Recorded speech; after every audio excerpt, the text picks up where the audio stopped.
AITA for not telling my roommate about my large salary, when I'm aware he's been struggling to pay rent. I, 28F, live in a 2-bedroom apartment with 3 roommates. It's small and we step on each other's toes sometimes, but it works for us because we were all in graduate programs when we met and needed something cheap. For the last 6 years, we've all split rent evenly, and I've been fine with that. Even when they all got jobs and I was still a resident, I didn't once ask to adjust the rent. Now, to be honest, I'm a very quiet and non-confrontational person and residency kept me on weird hours so I didn't speak to them a lot and they didn't even realize that I'd finished my program when I did. I also live on the 2nd floor of our apartment in a space off the attic storage that was meant to be an office, so I keep to myself and go about my business. Once I became a licensed emergency physician, I was able to find a job in our city relatively quickly and started working about 4 months out of residency. I'd already worked as an EMT for years around this hospital, even in college when I was getting clinical hours for med school, so I knew the ed well and it wasn't hard for me to get a job there. I still had loans from med school to pay off, so I saw no problem with hanging around and paying my same share of the rent, utilities, and groceries that I'd paid for 6 years until I built up savings, even though I was making more than my other 3 roommates combined. I'm not in a relationship, don't want kids now, and I liked my little living arrangements while I got some savings behind me. I was fine until crap hit the fan yesterday, and by some insane stroke of bad luck, one of my roommates, 27 meters, was in a car crash and was transported to the hospital by ambulance when I was on shift.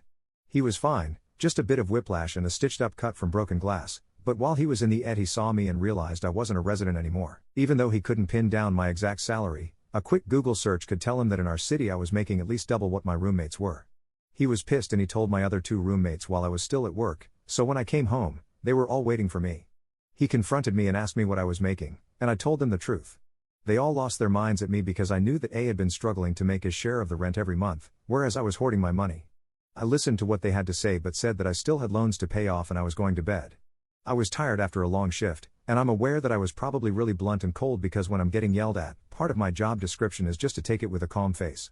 This morning, they've all been giving me the cold shoulder, and though they haven't talked about it yet, I can feel it coming. I don't know how to address this because I really liked our living arrangements and don't want it to change, but I can't help feeling like I'm the for not helping A out more. So, AITA? Update. Thank you all for your advice and well wishes. I wanted to come on here and answer a few common questions and update those who requested one. First, our living situation. Our apartment has 2 bedrooms, 1 master with its own bathroom and 1 smaller bedroom. A and his GF live in the master, and our 4th roommate is in the smaller room. My room is about the same size as the smaller bedroom, just without a closet, and with a slanted ceiling. Second, why did I tell them the truth about my salary? Honestly, I was tired after a shift and I wasn't expecting to get ambushed in my own home, so I wasn't thinking about it. A started throwing out numbers at me and he was close enough that I just said yes without giving him an exact total because he already basically knew. Why did he Google it when he saw me? I don't know, he probably had nothing else to do. He wasn't a high priority patient and was likely sitting in triage for long enough to get bored and pissed. Now, here are the actual updates. I talked to our 4th roommate, D, not A or his GF, and he gave me their perspective in a much more polite way. A had come back, angry because his car had been wrecked, he had a hospital bill to pay, and because he thought I'd been deceptive with my income. He got his girlfriend all riled up about it before I got home because she'd been supplementing his rent and helping him while he was between jobs. I didn't know about this, while I had just been paying my portion and not helping when I could. Then the 2 of them went to D and brought him into this so it would be a 3-on-1 and they felt justified about asking me. They thought since I didn't help out around the household much and because I was making more, I should either pay more or move out and give my room to one of their friends who needed cheap housing more than I did. I admit, I buy my own food and cook my own meals and keep my own space clean, whereas I think the rest of them do that communally, but that was because I kept terrible hours with residency and with my job and I wasn't around as much. As for someone who needed it more, I told D that this apartment had never been need-based, it had been passed down from student to student as people chose to move away. D is younger, 24-25, and still in grad school, as is A's girlfriend, but A graduated already and still lives here with a job and no one has argued that someone needed it more. He asked why I didn't want to move away and get my own place, and I said I really liked the arrangement and I wanted to pay off my loans, which were still very large and my net worth was likely less than all of them with the amount of debt I'd accumulated. When I explained my student loans to D, he got very quiet and just said that he didn't realize that they were still big and thought they were smaller because I had a scholarship.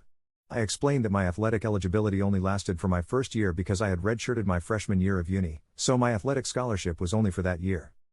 Now that I know their perspective though, I know nothing is going to change their attitude towards my money and it's time to move on. This morning I told them that I'm staying until the end of my lease and then moving out and they are more than welcome to move someone else into my room. They wished me well, and I'm hoping that my last few months here won't be too tense since we all know there's an end in sight. I started looking at studio apartments, but I'm also looking at the possibility of putting a down payment on a house and starting to settle down. In all honesty, it was probably time for me to get out of my comfort zone and start living on my own, and this is going to be good for me. Thank you all for your kind words and advice.